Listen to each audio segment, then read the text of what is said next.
I want to talk to you about the news, and I want to get your take on a few things that I've been interested in. One of them is the rebuilding of parts of the White House, the sprucing up of the White House, the adding a ballroom.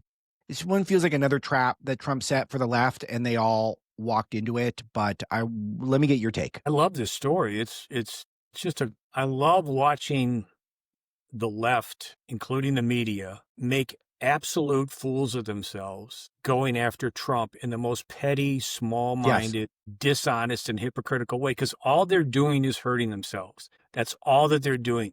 The same people that glorified tearing down statues, which was pure nihilism, are now, and the same media people, are now upset because some demolition is involved in a construction project where private donors are going to spend $250 million improving the White House with a long overdue ballroom. And it's just, they're so demoralized and desperate. They don't have anything. Trump has triumphed over them entirely. He continues to triumph over them. And this is all that they got. And they come off like sniveling little kids who wish that their parents get hit by a train. That's what they're coming off as. So this is my favorite story of the year so far. So my take was this was a chance for the left to zag and say, yeah, he's going to build us a ballroom because we're going to win and we're never going to get back the White House and we're going to be partying in Trump's ballroom that he built for us. Like it felt like some chance to do something funny. And instead, they're acting outraged over.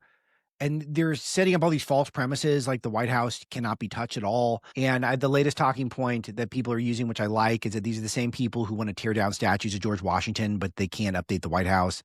It just seems like a total airball again. Yeah, I can't, and I think that what happened is that they said a few things about it in the media and the Democrats, and then Breitbart and other people just jumped on them, and we made fun of them, and then we cornered them in a situation where if they stopped doing it, they would be admitting that we got under their skin, or they'd be admitting that they shouldn't have done it. So now they're amping. I heard CNN spent like 4 hours on this yesterday. It led all their news shows.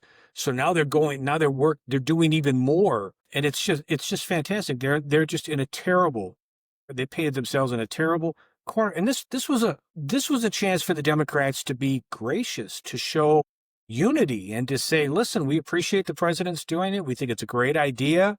And we can't wait to, like you said, give them a little tweak. But they have no sense of humor. And that's another reason that they're losing. We have the sense of humor, and they have none. They have no sense of humor whatsoever. Yeah. And people with no sense of humor will never defeat someone who has a sense of humor.